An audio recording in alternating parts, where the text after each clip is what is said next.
that education and healthcare are about to break. They are about to break, Mm. and some Wait, when of you it say break being good, break being bad, like what? I'm talking about not so good, Okay. Yeah. because I'm looking at, first of all, the vaccine mandates are a very, very complicated issue. Oh my And gosh. some people in some states are starting to having to leave their jobs because they're not getting vaccinated. Now we could talk about how complicated that is, but also education's going to also have those mandates as well.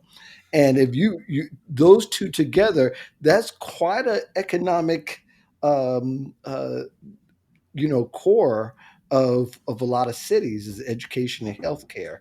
Yeah. And you talk about those vacant seats to where you can't just go hire anybody, right? Mm-mm. There's licenses that are required, and people who don't qualify for such licenses can't just go and work in jobs where they replace another worker.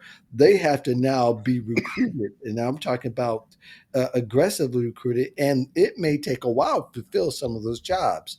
And I think that's part of a puzzle that we have to include, as well as there's those retail jobs that are supposedly people are starting out. How long they're going to be there, I don't know. But traditionally, retail jobs are kind of temporary at this time of year. So will they either a cut hours to those great salaries they raised from 11 to 14, 15, $16 an hour, or they'll just cut hours to where, okay, you got the dollar per hour, but there's not enough hours for you to make a living off of. So there's so many questions. I'm talking, this is just, I haven't even gotten to the tip of the iceberg. Excuse me. That's just an analogy I can use because I Mm-hmm.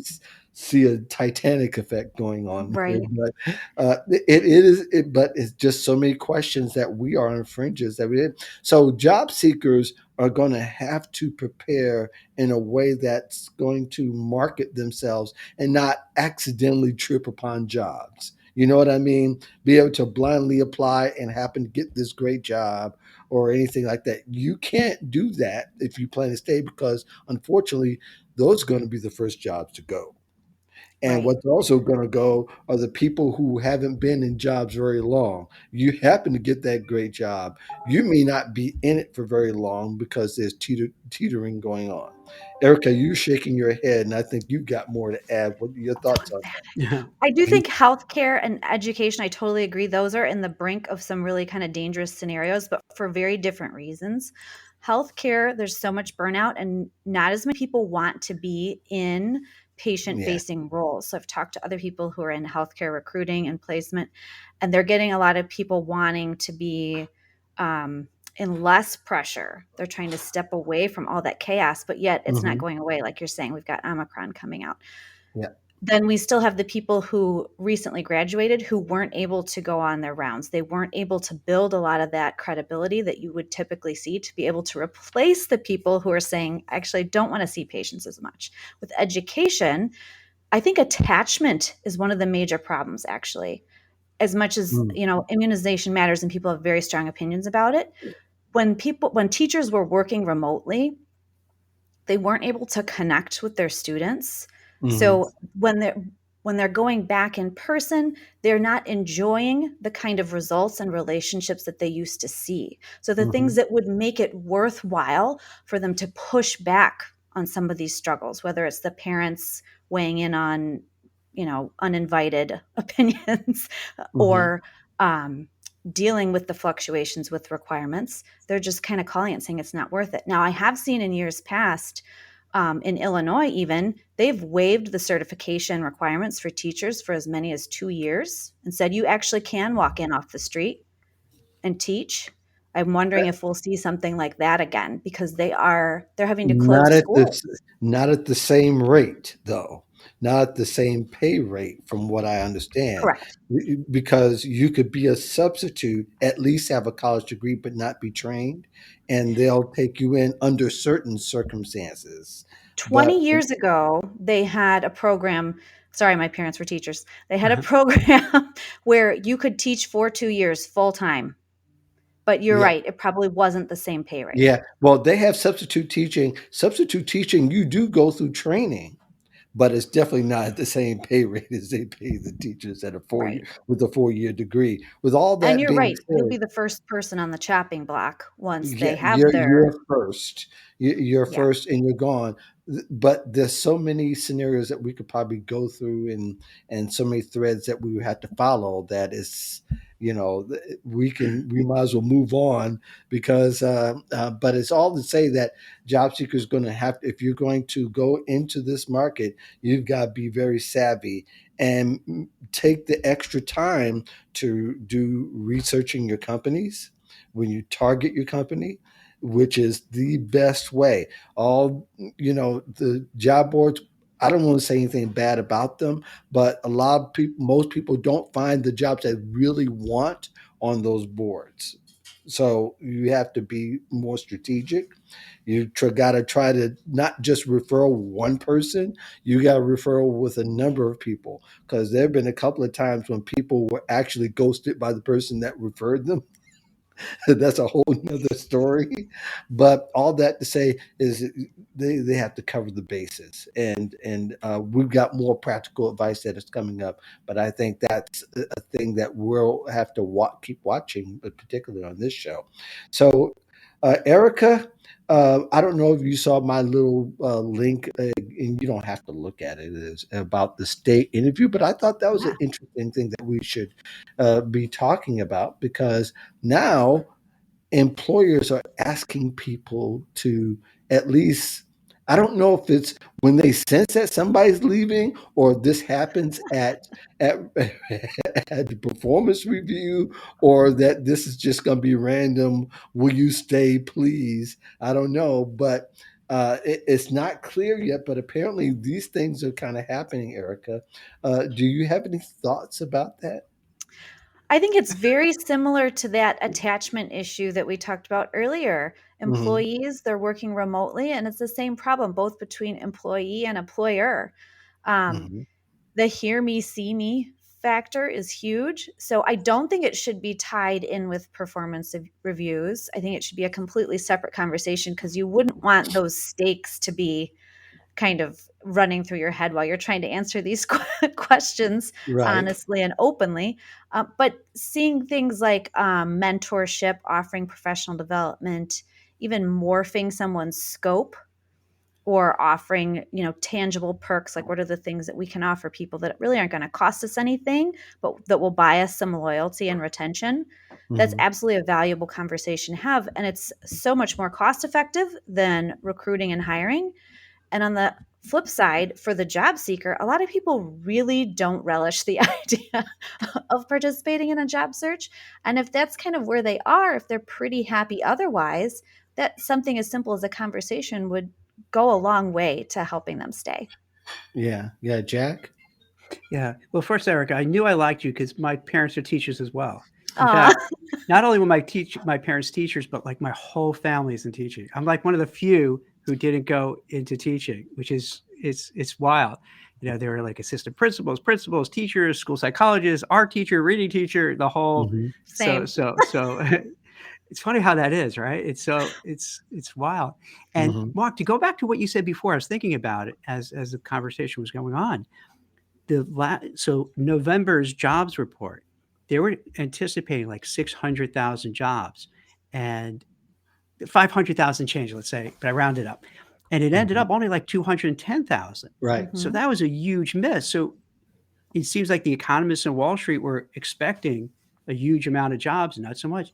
But here's something, and this is what goes back to what you both were saying, and putting it together. Is I was speaking to Guy Berger, who is the one of the chief economists over at LinkedIn, Hmm. and the numbers he had in terms of jobs was really super positive. Speaking to him, I'm like, oh my God, this is great. Everything looks awesome. And then the numbers came in not so great.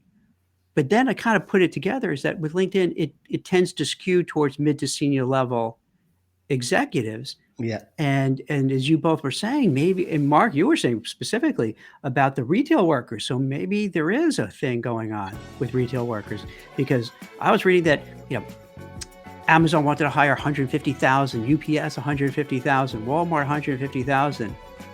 And I don't know, it didn't really materialize. So No. there is something lurking there. So I'm starting to change my opinion as I was kind of mulling it over. Getting more ominous. Well, I don't know. There just has to be a little something. I'm not sure what. Also, I've got to add, this is your chance to understand how important it is to research companies that you may want to work for.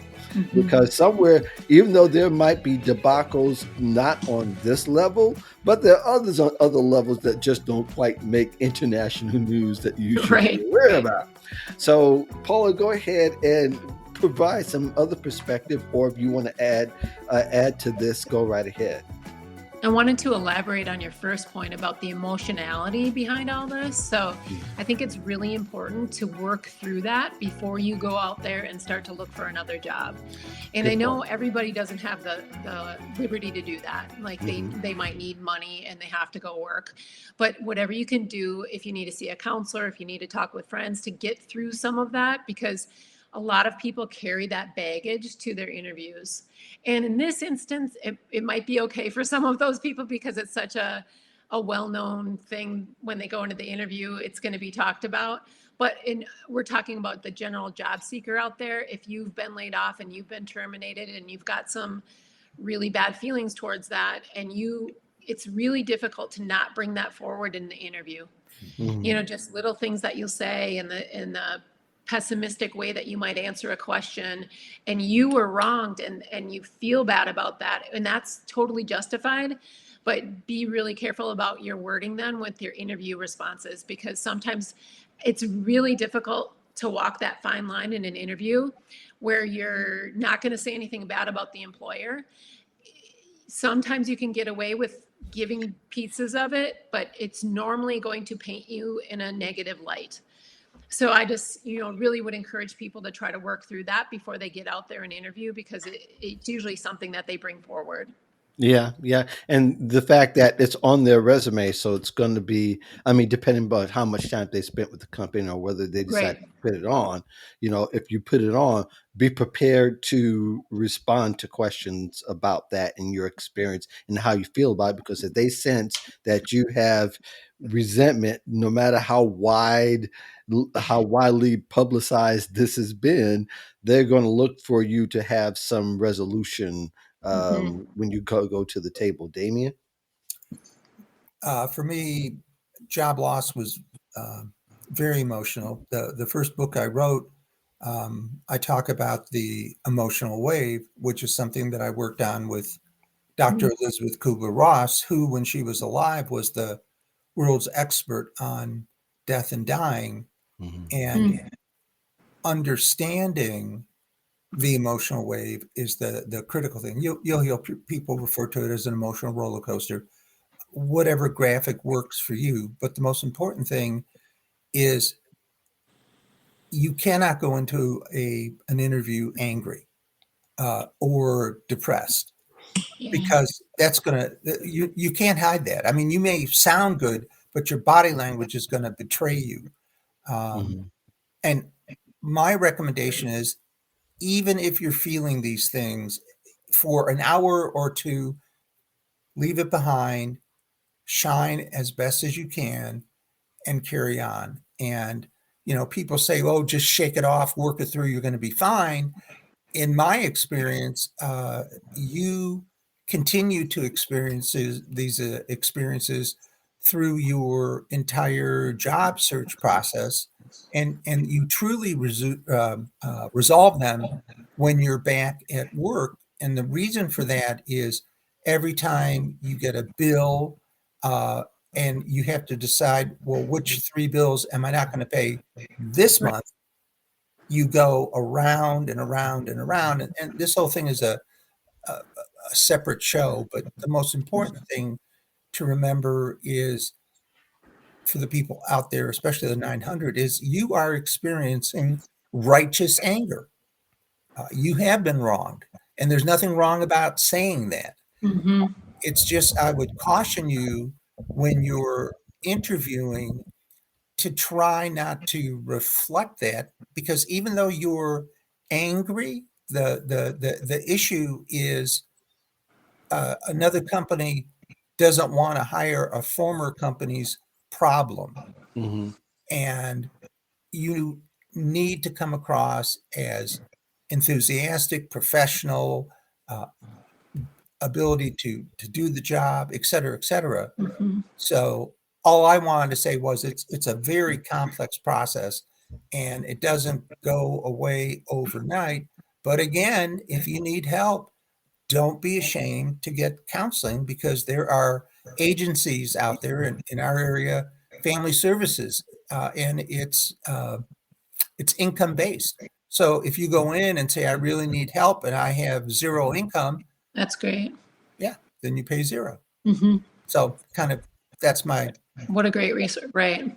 Right. Yeah. And something else I got to add to while I'm thinking about it. And I've learned this from an attorney friend. I'll even mention his name, Tom Spiegel. If you're out there, shout out to you, because him and I have had some discussions about that before when the pandemic started. In fact, we did a couple of podcasts. I was on his and he was on mine. Um, One of the things to consider is if you feel like, and you know, I don't know if there was a better employee, maybe there might have been one or two that might have said, hold off, that's okay. I'm not going to take your money because I'm going to sue instead. And you probably didn't think, you may not have thought about that at the time, but being that HR's got to do all those calls, you're thinking, okay, how can I make the most of this? And there was some damage that was being done that was claiming. One, there was a, as far as we know at this particular time, there was an employment statute that was broken and violated, that there might be some other compensation that might be to be had at that particular point. So if you plan to sue, you don't take the money. But having said that, I think that might be the extra money, and we can get into all that to say. But be judicious and don't make decisions in the heat of those moments. And I think a week or two is kind of still in the heat of those moments, if you know what I mean, because you're still feeling the emotional impact of having to deal with that. These people were let go without a net. It's not that they get to work out the rest of their time. It's like they're no longer the keys were taken, the doors are locked, so to speak. So, you know, I know that might be kind of tough. I don't know if you guys had anything to add on that into that, but I think if you're considering the whole circle of what you can also do legally, be thoughtful and consult a lawyer. So there are some tricks to that. You can. What I was going to say, you can go to tomspiegel.com and yeah, Shameless plug. never mind, tomspiegel.com, and he has a bunch of articles on labor and unemployment, and some of you may even seen him as he's been on like CNN and some of the big networks talking about that, and I'm sure he's going to be on sometime soon. I've got to send him a message and see if he is, so I can see myself. But but I think there's a lot. This is the time when America can be, you know, learn to be prepared all the way through, instead of just what's happening at the moment, what button they're going to press apply to. The scope is a whole lot larger than that now. So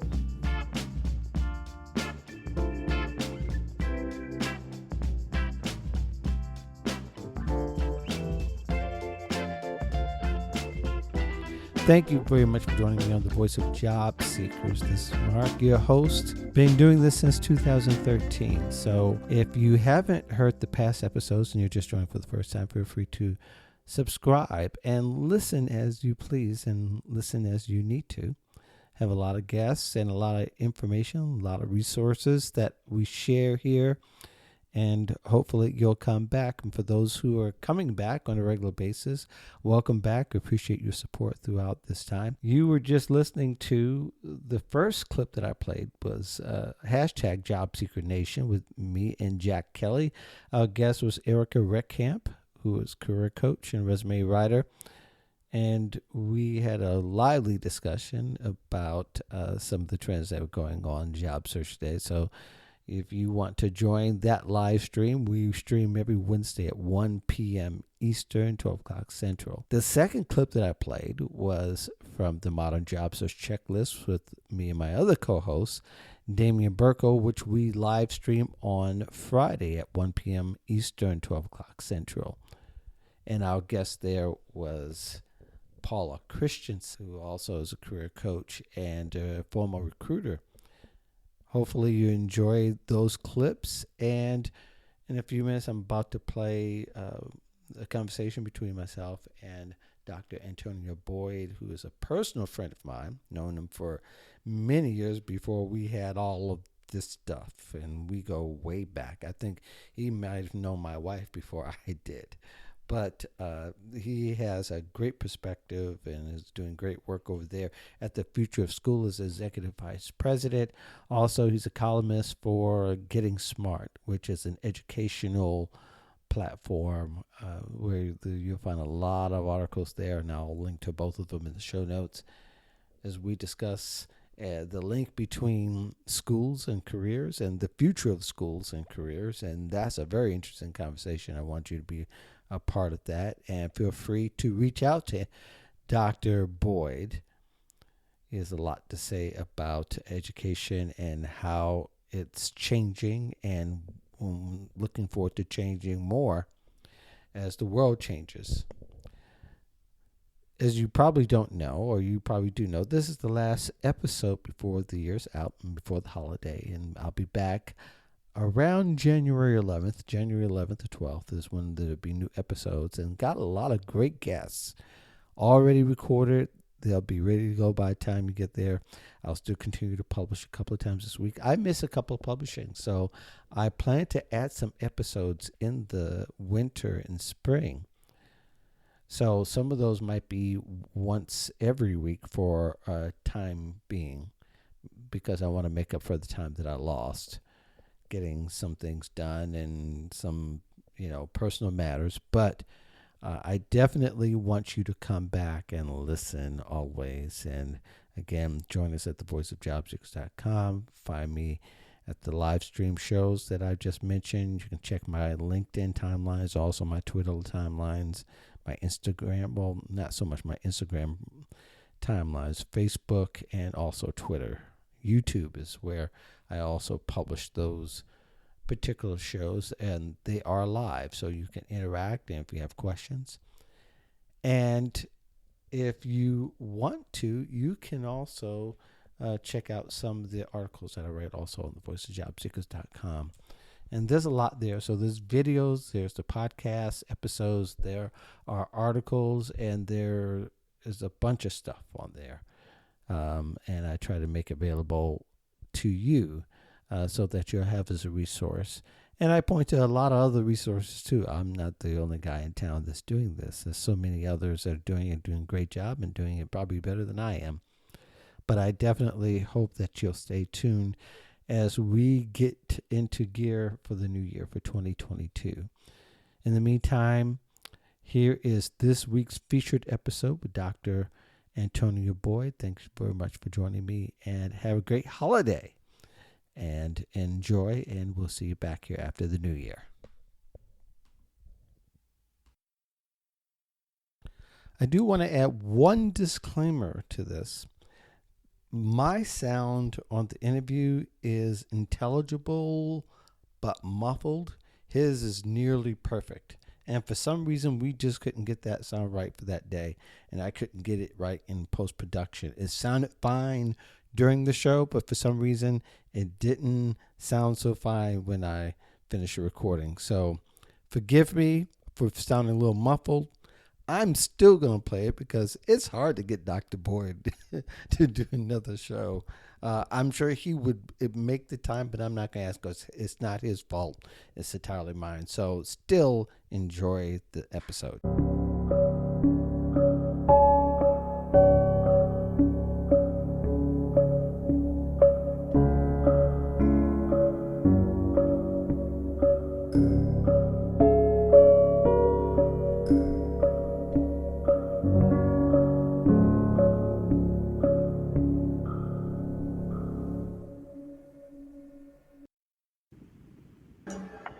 Thank you very much for joining me on the Voice of Job Seekers Live. Thank you very much. You know about the podcast. You probably don't know that I have a video channel as well. So if you want to check me out on YouTube, just look for my name and I'll appear somewhere on your browser. Glad that you're able to join us on this Tuesday afternoon as we're taking a little bit of different approach to bringing you career and job search value as you look towards your future and maybe your children's future. You might want to consider how and where you pick your education because public education isn't for everybody, right? So today I invited my friend, Dr. Antonio Boyd. He is the Executive Vice President of Future School. He is a great guy. He's also worked with Hope Worldwide and as a Vice President in the region, and also has a great background in ministry as well and in education as a college professor. Welcome to the show, Antonio. How are you, sir? I'm doing good, Mark. It's always good to see you and be in your presence. And you're such a altruistic individual and just out here spreading happiness around the world. And so, I'm just going to have a good time with a old friend who I just love you, your wife, and your family. So good to be with you, brother. Yes, and much love to the other Dr. Boyd as well. Yes. He is a physician, and I know that you're going through some things in your life, and you always handle it with such grace and poise. If I didn't know you personally, like I have for the past 35 years, maybe, has it been about 35, right? So, yes, since I already know that story, I know the different chapters in your life and your story. You always appear graceful, poised, never out of whack. Always respond with a mindset to up above first and then to others second. So grateful. And this particular role fits you perfectly. I mean, being having a major influence in the future of school. For people who haven't heard about that and heard the little rumblings, not quite an earthquake yet, but it's sure to be. Describe what the future of school is. So Future School is a nonprofit, what we call education intermediary organization, which means that education intermediaries work between an issue and the system, right? And they work to solve problems. And so the organization started as the foundation of online and blended learning about 6 years ago. And the goal of the organization was you have all these ed tech companies that are on the periphery of the education system, where Google, Microsoft, Apple, Pearson, there's hundreds of them, Stride. And they weren't working together, basically, with the different products to make the system more fluid. So the Foundation for Online and Blended Learning was created to try to move that needle forward through offering grants to innovative teachers, offering scholarships to students who maybe use online and blended, like, your son. Let's say he, in his nursing program at Johns Hopkins, maybe he could go to class for his clinicals, but maybe he had to work so he could take his biology class online. Well, we would support a kid like that who says, I have this issue, right? I can't go to school all the time in person. And so I've created this space for myself to do both. And we would try to support them. We also did a lot of research around the effectiveness of online and blended learning, even before the pandemic. And then the pandemic hit. Well, right before the pandemic, the board of directors decided to change the organization from a foundation to a nonprofit because they felt like it could be a catalyst for change versus just supporting change. We could push the system. And so then Future School was launched, and we just got the official name change with the IRS done, I think, last week. So we're excited. And we've been working sort of like in between ed tech and 200 districts across the country on COVID-19. So the timing of our transition couldn't be better. And we talk about going from crisis schooling, which is what we experienced in the last, 12, 15 months, to Mhm. actually remote education. And even now, we're going back to crisis schooling again, right? Everybody's Mhm. deciding whether they want to wear a mask or they don't. Do they want to be virtual or do they want to be in class? I have parents emailing me. I went to class the first day, and now my whole kindergarten class is quarantined because little Johnny got the virus. So we're in a Mhm. crisis schooling mode, and Future School is going to be an organization that comes between that. Yeah, so really you're filling in the gap between, people's dilemmas between their physical and what's going on, and also meeting the need where you're the destination virtually where people can go to first and find solutions for their educational dilemmas. Yes, and one of the other things that we can do is when the pandemic happened, you remember, Mark, school districts got all kinds of money for PPE, right? Because we thought we were going to be in school and we're going to have to set up little shelters for kids and wear the mask. And then the Mhm. pandemic was worse than what we thought. And so schools went virtual. But superintendents, they weren't ready for virtual learning. So they had all kinds of ed tech companies come in and say, hey, I have the best wingback widget in virtual learning. And for $5 million and a 3-year contract, I can sell it to you and you'll be good to go. Mhm. And these, some of the superintendents described that as snake oil salesmen because they were just trying to sell them technology to get Sure. money. And so they wanted an organization who could vet those ed tech companies and bring to them the brightest and best companies. And so one of the roles we played in the pandemic was we said, okay, what areas do you need help? And then we went out and looked at the best companies in those areas. And then we would go to superintendents and say, here's the top 7 guys and here's why, right? Mhm. Which Right. then created an environment where they didn't have to spend 7 or 8 months studying a company before they did deal with them. They would just say, well, Future School says they vetted them and they brought them to the table. So now we can put it in play, which helped superintendents act faster, right? Because we needed to Mhm. act fast, right? Right, right. Well, how are people finding you, or what has been maybe the way, are people finding you through the internet, or people you finding you on LinkedIn specifically, or how are people finding you and finding that you offer a lot of the solutions that people are looking for? Well, giving out grants to teachers and to students and doing research for 5 years, we had a cadre of over 200 districts we were already working with. So we already Mm. had a population of districts. Then we partnered with the association, the American Association of Superintendents, and that's another 13,000 superintendents. We Mhm. work with the Successful Practice Network, which is also one of the most respected research companies in the country.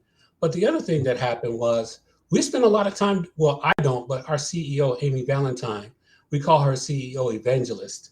She spends a lot of time doing what you're doing. She does podcasts, Mhm. webinars. She's a thought leader in the space.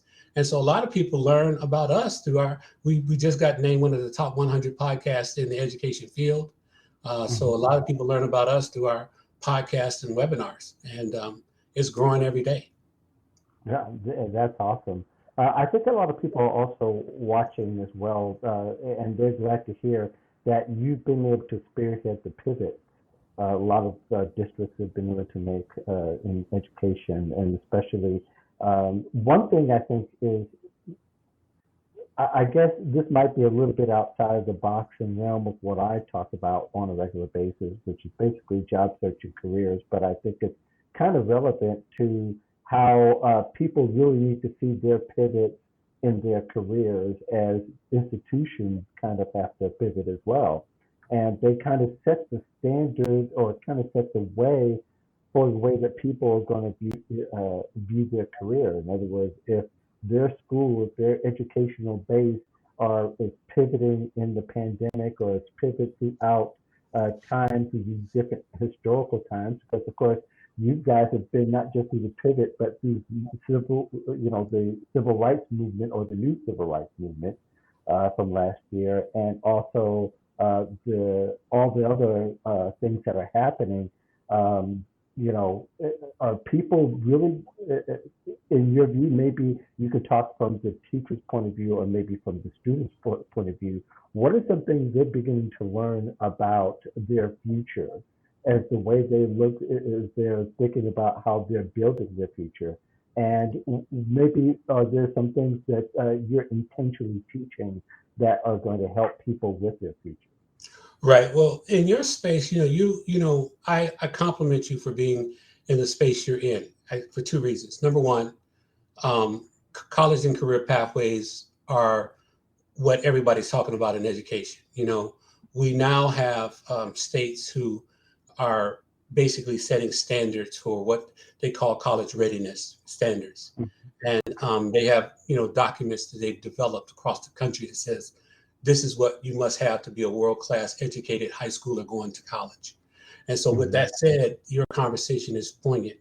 And then for students of color, your conversation is absolutely poignant because there's an equity gap between what our white and affluent students do in regards to being ready for college and career and our minority students.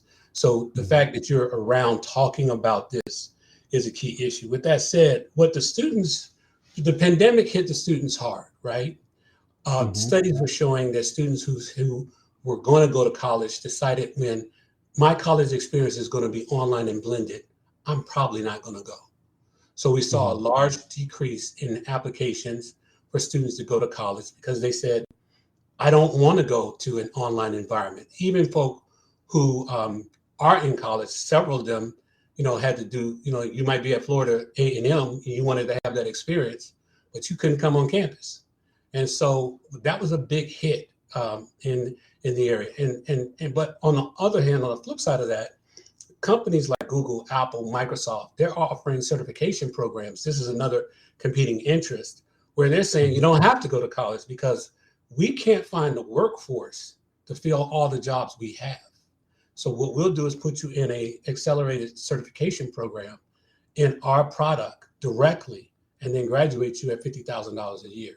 So there's this dichotomy between pandemic fatigue and the opportunity now where companies are just going around the system, right? They're saying, I'm just going to go straight into high school and find our candidates and get them ready to come to my company. I don't even know if the value of a 4-year education is that important when we're talking about working on a single system.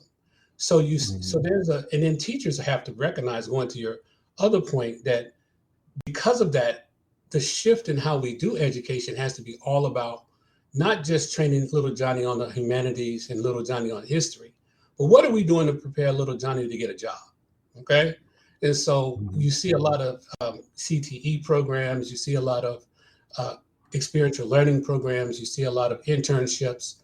And I, in my research, in my doctoral program, I used to convene panels of corporate leaders in the human resource and also in the talent acquisition areas in big companies like Wells Fargo, Microsoft. And they all say that they give this analogy, Mark. We're like AAU basketball coaches now.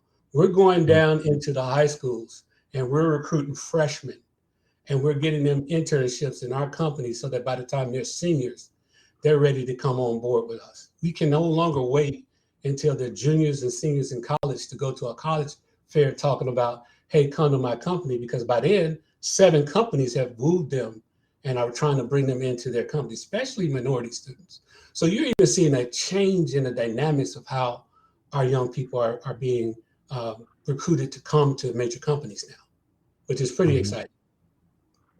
Yeah, that's fabulous. I think it's a great idea too. That the career preparedness starts a whole lot earlier than 12th grade. It starts a whole lot earlier than really most people don't expect to really think about that until their senior year in college, traditionally, because that's when you're supposed to get your internship. Now, I think it does get down to maybe 6th to 9th grade to where you're start teaching. I mean, outside of career fairs. I mean, career fairs are wonderful, but they don't give the actionable and practical to finding a great career. They make them aware. I think it's great stimulation, but I don't think it's career education in that respect. So, I think that's great that you get down into the trenches of high school and start to teach it in. Now, I think there's a number of other career thought leaders that think like I do, that yeah, freshman year is that time because that's when they start to do summer school.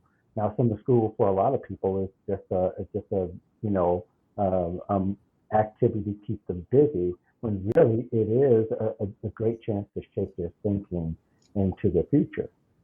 Yeah, and one of my initial research sites was a high school in South Carolina called the High School for Health Professions, and I think this will really resonate with you, Mark, because of your great work. So this school is a public charter school, and Mm-hmm. Orangeburg, South Carolina, and South Carolina in general, we have what we call a minority medical shortage, meaning that we have a lot of 60% of the population is African Americans, but we don't have a lot of Black and brown doctors, right? And so this school was created to build a pipeline of Black and brown doctors. Now get this, the students that graduate from the middle school in that district are reading at the 30% math level and 24% reading level. So they're in a deficit. They come to this school, and in the last 5 years, 100% have graduated and gone on to college. But what this school does is the first day you come to school, they say, what do you want to be? A phlebotomist, a doctor, a dentist, all the medical professions. They put a short white coat on you. You sit down with a counselor and they say, okay, Mark, you had a deficit in reading and math. Doctors make $120,000 a year. If you would come to these classes to up your reading and math, we guarantee by the time you graduate from here, not only will you be going to college in a pre-med major, but 4 years later, you'll be in medical school at the Medical University of South Carolina. And going back to my AAU analogy, for our kids, it's all economics, right? We want to have our car, we want to have our money. And so when you explain to a young person the actual financial outcomes of your investment in school, school is a lot different. It's not just, I'm going to, 8 periods a day, sitting for a half hour in a line of desk, and I got lunch and PE. No, what I'm doing is training for $120,000 a year job. And so therefore you see these kids overcome all kinds of academic outcomes. And like I said, they now have a pipeline where they're just sending doctors to the Greenville Medical System, MUSC, and it's a phenomenal model. And I think, what we were trying to do with that is replicate that, because there's one of those same type schools in Houston. They're doing the same thing. They actually have that high school right on the Baptist Medical Center campus. So those kids go right from class into clinicals with actual doctors. And it's just turning out a lot of young people. Yeah, and having that pipeline, I think, is very important because we know that Black and people of color didn't have access to pipelines like that in the past. That those pipelines existed. Maybe they weren't called pipelines, but that's what it was, because the likelihood of being accepted and furthering career because their lives has been shaped that way, as opposed to people of color and Black people is just been in survival mode, and that's a big difference, and it's a big difference in mindset. And that's good that you're changing that game, because if you have a campus that's on a hospital, what else are you going to be influenced by, right? And let's say you don't want to be a doctor, be a nurse, it's not that bad either. Exactly.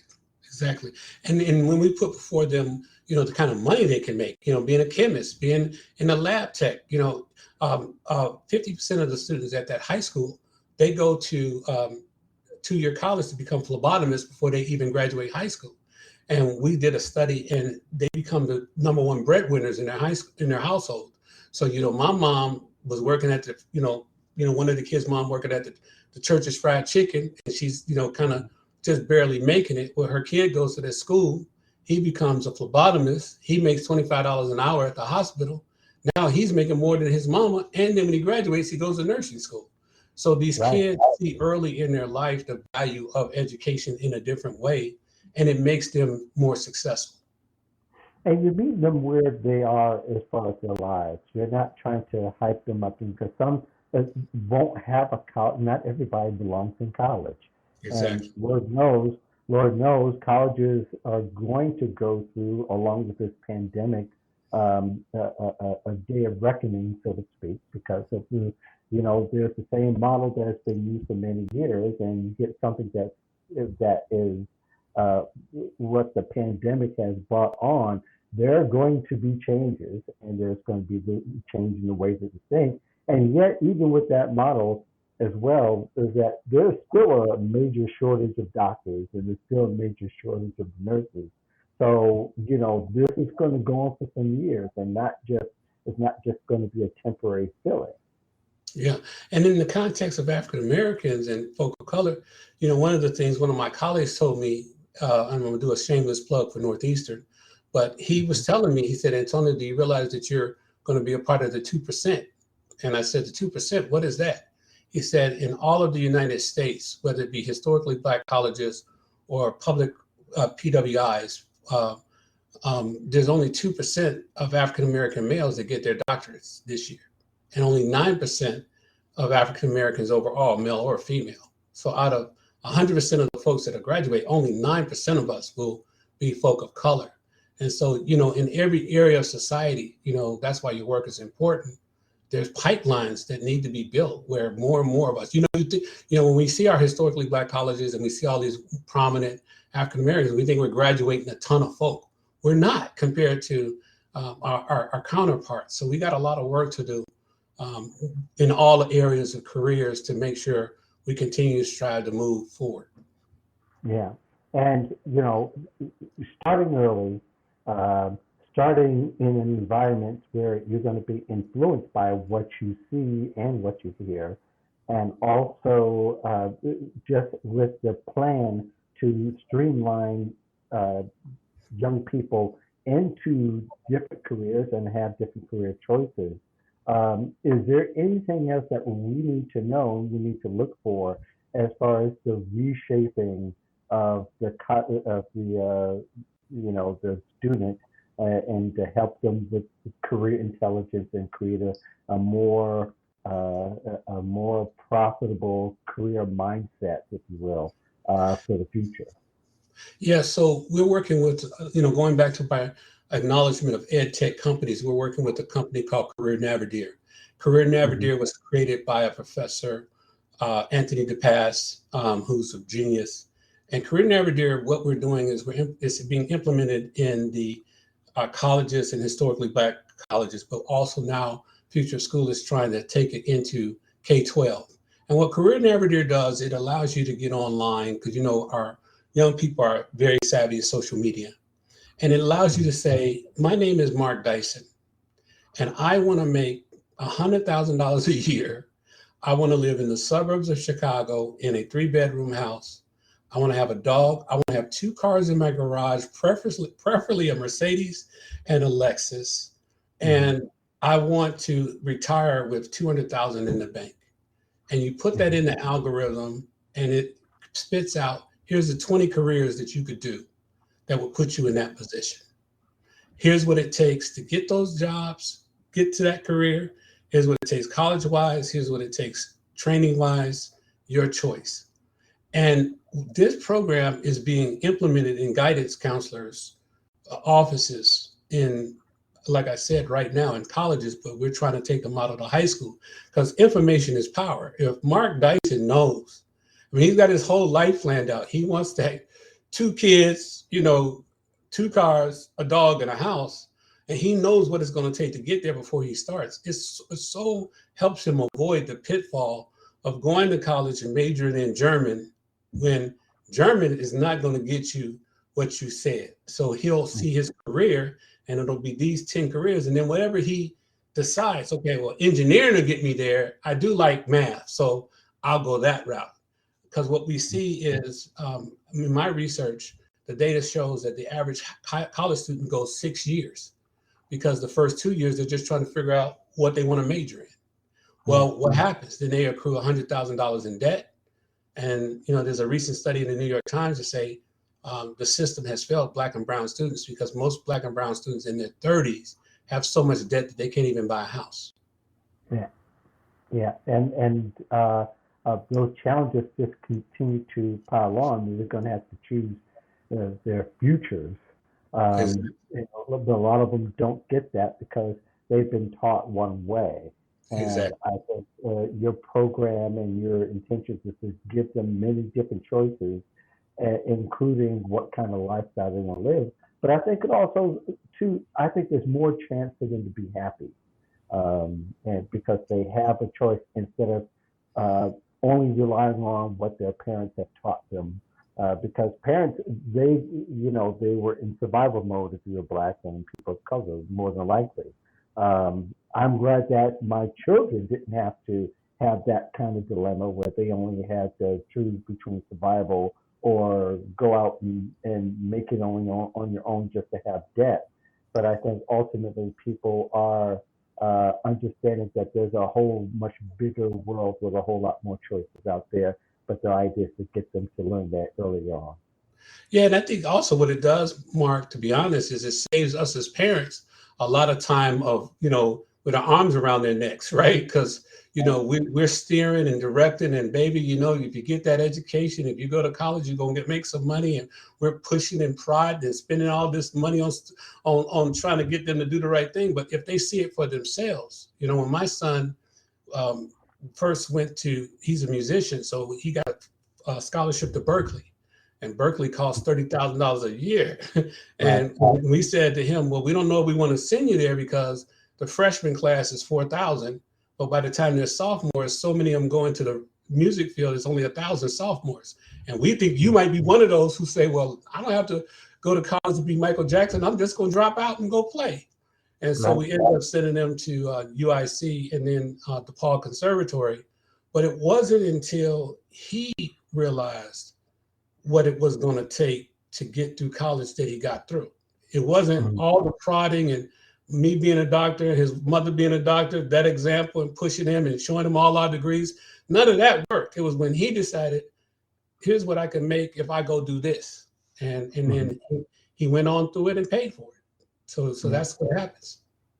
Yeah, and as well, really, most kids are at this particular point, and I wrote an article about it recently, that people going to have to ignore their parents' advice because they haven't been through anything like this before, and they're not exposed to all the tools that are out there to help them thrive. So it's not just the fact that you're getting bad advice, but you've got to go somewhere now to get the good advice and get the good tools and engage educational institutions like the Future School. So there you go. Did you have anything else to add before we sign off? And I don't know if there are people watching, but if you do have questions, feel free to ask Dr. Boyd at this particular time before we head out. Yeah, the only thing I would add is one of the things about my experience at Northeastern is Northeastern University is the #1 experiential learning school in the country. Well, what does that mean? We believe wholeheartedly that the best way students learn is through experience. We don't think the classroom is where it happens. We believe you got to expose kids to experiences that then allow them to decide what they want to do. And, I use my son as an example again. When he was coming in his freshman year, the first thing I did was took him up to the practice of the local high school band and just told him to watch. And then once he saw what they were doing, he was like, that's what I want to do. And I was telling him yesterday, I said, well, found one of your old drum pads where you were just beating that thing and we couldn't get no sleep behind all the beating you've done. And now you've toured the world being a jazz musician. Well, how did you make that connection? And he says, well, when you took me up there to see it, when I saw it, I knew I could be it. And so I would just say, let's push experiential learning, making sure that our students, because we learn the best as people of color through experience, right? Whether it be our experience of the Middle Passage, our experiences in, going through all the Jim Crow and all the things we've gone through, and even our recent experiences with George Floyd and all the, things that we've been challenged by. Those experiences shape us. And so I would just say, let's promote that and be more experiential as people of color. Yes, absolutely. And I've had a mentor actually said that if you want your kids to be smarter, take them somewhere else. Exactly. And he left it at that, but I've filled in the blank since then. is that you take them to see many things in many different places and watch them start to rethink about their lives and their goals and how they want to shape in the future. Dr. Boyd, thank you so much for joining me here on the Voice of Job Seekers Live. I surely appreciate you coming and spending the time. Your time is precious, and you've got a lot of things going on. I definitely don't want to keep you too much longer. All right. Well, thank you, Mark. Always a pleasure, and continue to be successful. Okay. Yes, sir. Thank you very much for joining me here.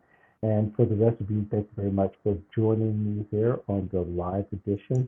And come back tomorrow. I've got 3 other guests, so I'm not through yet, and try to help you guys with your job searching careers. And of course, the regular show, Job Seeker Nation, will appear at 1 p.m. Eastern, 12 p.m. Central regularly, and then the other show will start at 2 o'clock.